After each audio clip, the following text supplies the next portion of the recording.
क्या आपने कभी सोचा है कि मैं कौन हूँ, दुनिया क्या है, प्रेम क्या है या फिर आत्मा क्या है? अगर हाँ, तो ये प्रश्न कोई साधारण प्रश्न नहीं है। ये वो जिज्ञासा है जो आपको आत्मज्ञान की ओर ले जाती है। ऐसे ही कुछ प्रश्न थे रैको नाम के युवक के मन में, जो सत्य की खोज में वन में भटक रहा था। माँ मर चुकी थी और पिता के द्वारा विरासत में मिला वेदों का ज्ञान, और उसी ज्ञान से प्रकट हुई जिज्ञासा की धारा।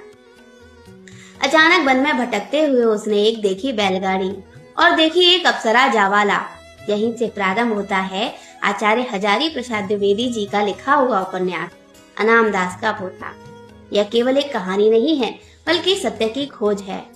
उपन्यास प्रश्न करता है कि क्या सत्य की खोज के लिए संसार और प्रेम को त्याग करना आवश्यक है, जबकि सच्चा ज्ञान प्रेम से अलग हो ही नहीं सकता, क्योंकि प्रेम ही मनुष्य को पूर्ण बनाता है। रैको के जीवन में जावाला का प्रकट होना मोह, आकर्षण, कल्पना और मन की कामनाओं का प्रतीक है। उपन्यास बताता है कि जब साधक सत्य की खोज में होता है, तो उसके सामने आकर्षण, भ्रम उत्पन्न होते ही हैं, और सच्चा साधक वही होता है जो आकर्षण को नकारता नहीं है, बल्कि ज्ञान प्राप्ति के रास्ते में उसे साधन मानकर चलता है।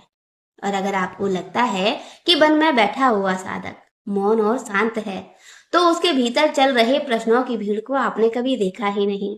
अगर आपको लगता है कि मोह से बचकर सत्य मिलता है, तो समझिए मोह को जाने बिना आप पार भी नहीं जा सकते। और अगर आपको लगता है कि ज्ञान केवल ग्रंथों से ही मिलता है, तो उपन्यास के उस क्षण को महसूस कीजिएगा जब एक सौंदर्य दर्शन ने साधक के भीतर प्रश्नों का तूफान खड़ा कर दिया, और वही प्रश्न उसके आत्मबोध का कारण बन गए। इस उपन्यास में प्रेम, आकर्षण और वैराग्य तीनों की उपस्थिति है। अगर आपको लगता है शांति केवल एकांत में ही है, तो आप अपने बेचैन मन की धड़कन को सुनिएगा, जो एकांत में भी अपनी जिज्ञासा को शांत नहीं कर पाती। अनाम दास का पोथा उपन्यास में द्विवेदी जी ने प्रेम, दर्शन और शांति की खोज को बड़े ही सीधे और सरल शब्दों में पिरोया है। यह उपन्यास आपको खुद से मिलने और प्रश्न करने का मौका देगा, और साथ ही उस रास्ते पर जाने के लिए प्रेरित करेगा जो आपको आत्मज्ञान की ओर ले जाता है। अगर आपने यह उपन्यास पढ़ा है, तो मुझे कमेंट बॉक्स में अपनी प्रतिक्रिया जरूर दीजिएगा। और अगर आपने अभी तक यह उपन्यास नहीं पढ़ा है, तो इसे पढ़िएगा जरूर। धन्यवाद।